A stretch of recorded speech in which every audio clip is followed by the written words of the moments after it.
المشاهدون الأكارم، أسعد الله مساءكم أينما كنتم بكل خير. من الفضائيات الإريترية نحييكم ونقدم لحضراتكم نشرة أخبار هذا المساء، نستهلها كالعادة بأهم وأبرز العناوين.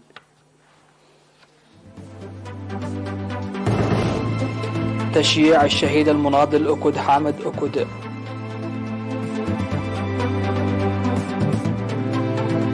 قنصل إريتريا في فرانكفورت يلتقي الإريتريين في شتوتغارت. نجاح تطعيم سرطان عنق الرحم في لوغو عنسبة.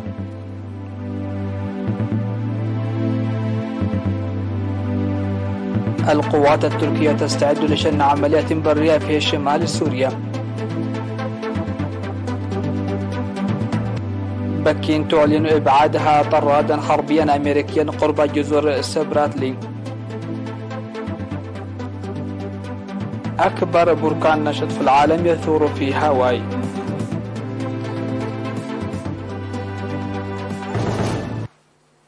أهلا بكم إلى تفاصيل النشرة. شيع في مقبرة الشهداء في أسمرة صباح اليوم جثمان الشهيد المناضل أكود حامد أكود بحضور كبار المسؤولين في الحكومة والجبهة يتقدمهم الوزراء وحكام الأقاليم. وقد وضع وزير الحكومات المحلية السيد ولد ميكائيل أبرهة أكاليل الزهور على قبر الشهيد باسم الوزارة، والسيد يماني جبراب مسؤول الشؤون السياسية في الجبهة الشعبية للديمقراطية والعدالة باسم المكتب المركزي للجبهة، ونائب رئيس الكونفدرالية الوطنية للعمال السيد كبراب كيدانة باسم الكونفدرالية، وباسم جماهير الساحل السيد رفاين كنفي، وباسم أسرته ابنه حامد أكود. نشط المناضل أكود من عام 1970 وحتى 1980 في الاتحاد الوطني لعمال إريتريا فرع السودان عضوا ومسؤول خلية ورئيسة للفرع، ليلتحق عام 1980 في صفوف الجبهة الشعبية، وعمل حتى عام 1988 عضوا في الهيئة الإدارية وعضو اللجنة التنفيذية في الاتحاد، ومن عام 1988 وحتى 1990 رئيسا لاتحاد العمال. بعد ذلك عمل المناضل أكود حامد أكود في السنوات الأولى للاستقلال مسؤولا لمنطقة كسل في جهاز الإدارة الشعبية، ومديرا لإقليم بركة، ومديرا لإقليم الساحل. وانتخب المناضل أكود عضوا في اللجنة المركزية في الجبهة الشعبية لتحرير إريتريا من عام 1987 وحتى 1994، ومن عام 1994 عمل مسؤولا للشؤون السياسية في الجبهة الشعبية للديمقراطية والعدالة في إقليم شمال البحر الأحمر، وسكرتير الجبهة في إقليم عنسبة، ومسؤول الجبهة الشعبية للديمقراطية والعدالة في الرياض وضواحيها في المملكة العربية السعودية. المناضل أكود حامد أكود الذي استشهد يوم 26 من نوفمبر عن عمر بلغ 76 عاما جراء مرض ألم به، متزوج وأب لابنين. وتعرب الجبهة الشعبية للديمقراطية والعدالة عن بالغ حزنها لاستشهاد المناضل أكود حامد أكود، وتقدم تعازيها الحارة لأسرته ورفاقه وزملائه.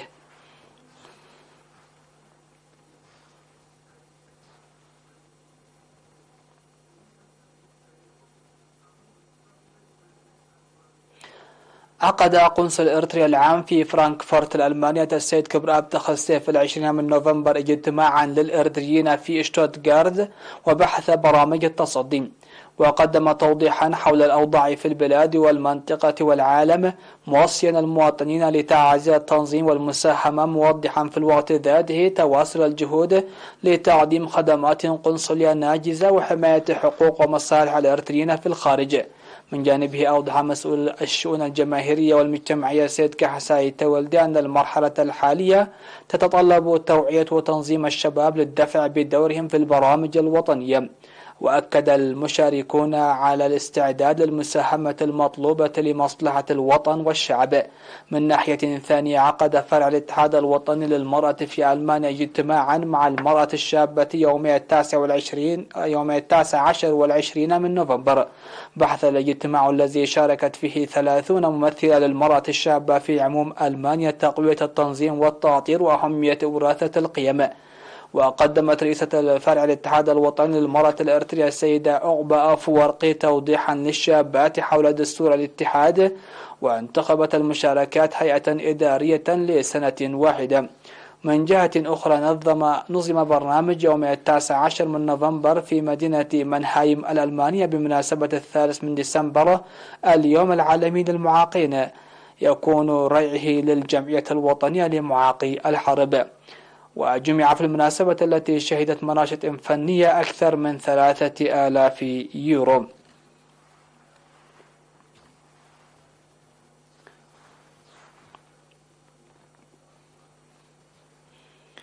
أعلن المركز الصحي في مديرية لوغوعان سبا أن التطعيم الذي جرى من 21 وحتى 25 من نوفمبر على مستوى البلاد ضد سرطان عنق الرحم كان ناجحا في المديرية بنسبة 95%. وأوضح مسؤول المركز الصحي الممرض هيرمون دخل مريم أن التطعيم جرى في 17 نقاط و21 مدرسة في 22 قرية، تم من خلالها تطعيم حوالي 3000 فتاة من عمر 9 وحتى 14 بعد القيام بأنشطة التوعية التي استمرت لحوالي شهر. وقال إن ترسخ الوعي في أوساط الشعب وتعاون جميع الجهات ساعد في نجاح حملة التطعيم. وذكر مسؤول الصحة العامة السيد أمانويل هيلا ميكائيل جميع الشركاء لتعزيز التعاون لعدم وجود متخلفات عن التطعيم، مشيرا إلى أن الحملة الثانية للتطعيم ستنظم بعد 6 أشهر.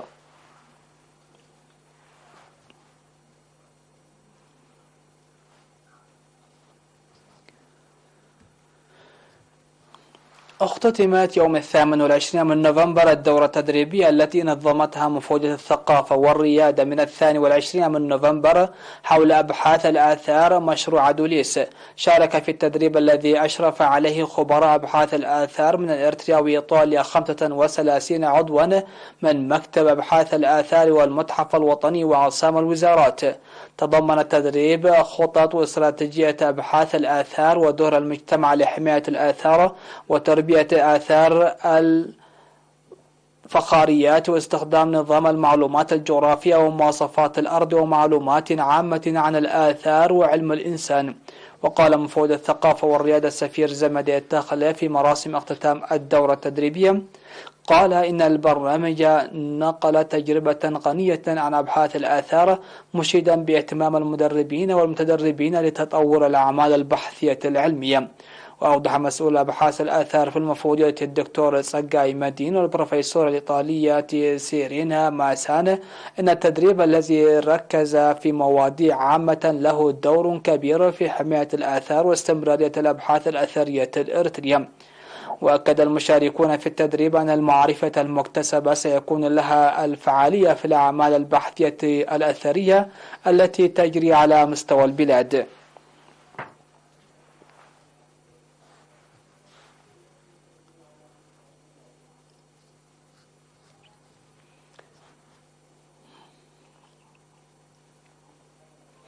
تبرع الطلاب والعمال في مدينتي الدقيح وصنعاء ب 712 كيس دم في الفترة من 21 وحتى 26 من نوفمبر. جاء التبرع من طلاب مدرسة الدقيح والثانوية وكلية التجارة والعلوم الاجتماعية والعمال المدنيين في مدينة الدقيح ومدرسة السوير الثانوية. وأوضح مسؤول خدمات التبرع بالدم في بنك الدم السيد محاري أبراهام أن عملية التبرع بالدم كانت ناجحة، مشيدا بالمتبرعين الطوعيين وأعضاء لجنة تبرع الدم. وذكر مسؤول لجنة تبرع الدم في مدينة الدقيح السيد كيروس قبل مريم أن النتيجة تعكس الوعي المتنامي. وعرب المشاركون في عملية التبرع الطوعي بالدم عن الارتياح في المشاركة في إنقاذ الأرواح.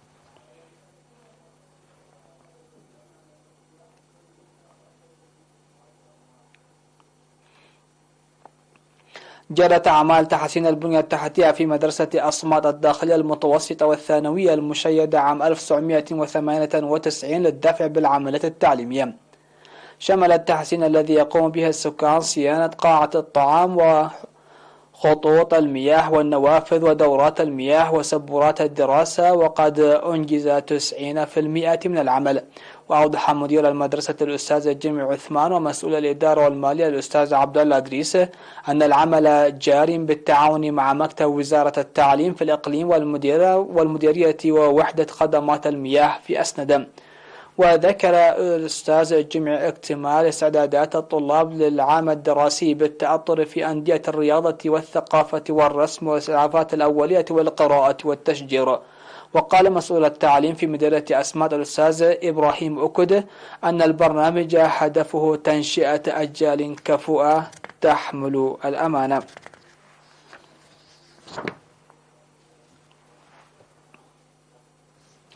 عقد الاتحاد الوطني للشباب والطلبة اجتماع يوم 26 من نوفمبر لطلاب المرحلة الثانوية في مدينة عصب حول دور لجنة أصدقاء الشباب. ووجه الاجتماع الذي تمحور في القانون والصحة والتعليم الدعوة لأولياء الأمور للقيام بجهد أكبر لرعاية الشباب. وأكد أعضاء لجنة أصدقاء الشباب على الاستعداد للمساهمة في جهود التعرف على أسباب عدم اهتمام الطلاب بالتعليم وتدني نتائجهم وإيجاد الحلول لها.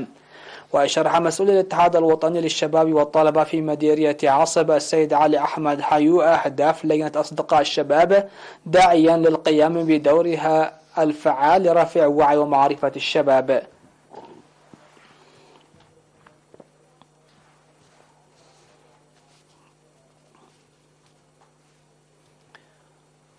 نشرتنا لا زالت متواصلة من الفضائية الإرثية، لكن بعد الفاصل.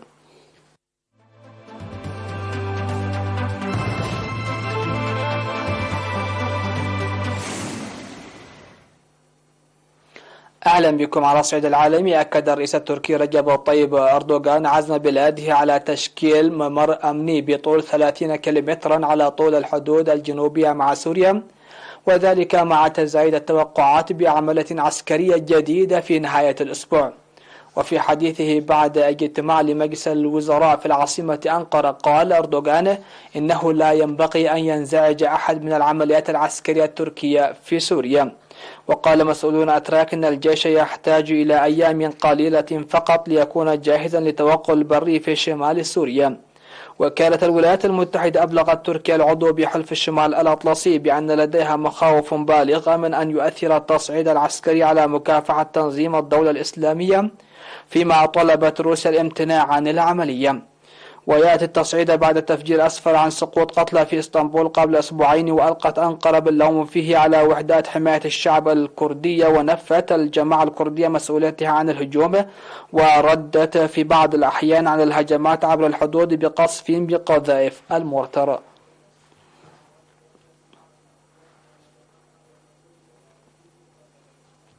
قال الجيش الصيني إنه أبعد طرادا أمريكيا مسلحا بصواريخ موجهة داخل بشكل غير قانوني المياه بالقرب من جزر سبراتلي في بحر الصين الجنوبي. وقال تيان جوني المتحدث باسم قيادة المنطقة الجنوبية في جيش التحرير الشعبي الصيني، تصرفات الجيش الأمريكي انتهكت بشكل خطير سيادة وأمن الصين. ولم يصدر بعد تعليق من الجيش الأمريكي. وقال تيان أن دخول السفينة الأمريكية المنطقة يظهر أن الولايات المتحدة صانع مخاطر أمنية في بحر الصين الجنوبي. وأمرت السفن الحربية الأمريكية عبر بحر الصين الجنوبي بوتيرة متزايدة في السنوات الأخيرة في استعراض للقوة في مواجهة المطالب الصينية.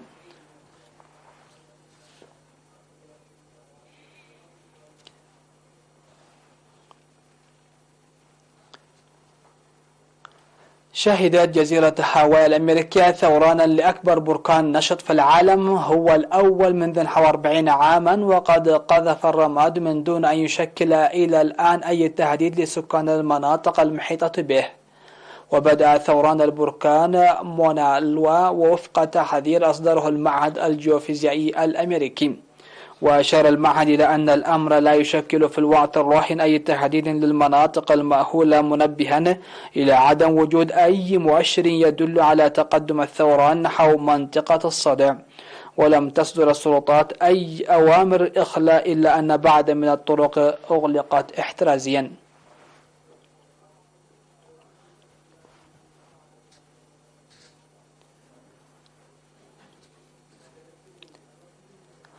أوصت لجنة تابعة للأمم المتحدة بإدراج الحاجز المرجاني العظيم في أستراليا كموقع تراث عالمي معرض للخطر، وقالت إن أكبر نظام بيئي للشعاب المرجانية في العالم تأثر بشكل كبير بالتغير المناخي وارتفاع درجة حرارة المحيطات.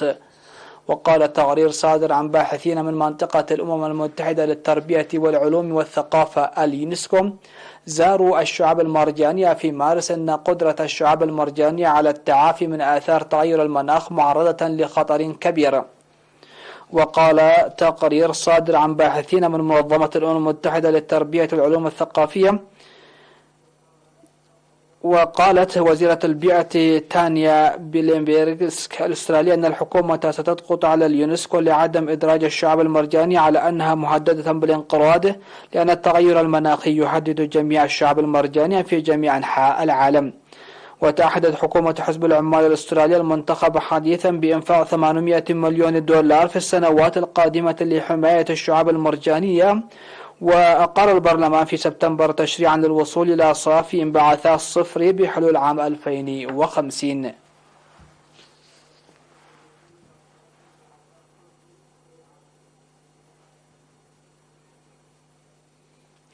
ختام النشرة إليكم أبرز العناوين.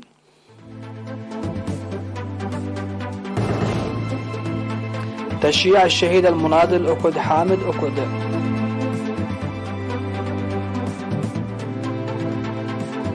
قنصل أريتريا في فرانكفورت يلتقي الأريتريين في شتوتغارت. نجاح تطعيم سرطان عنق الرحم في لوبو عنسبة.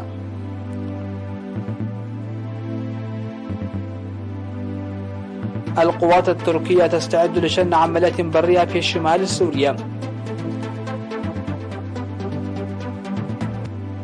بكين تعلن إبعادها طرادا حربيا أمريكيا قرب جزر سبراتلي. وأكبر بركان نشط في العالم يثور في هاواي.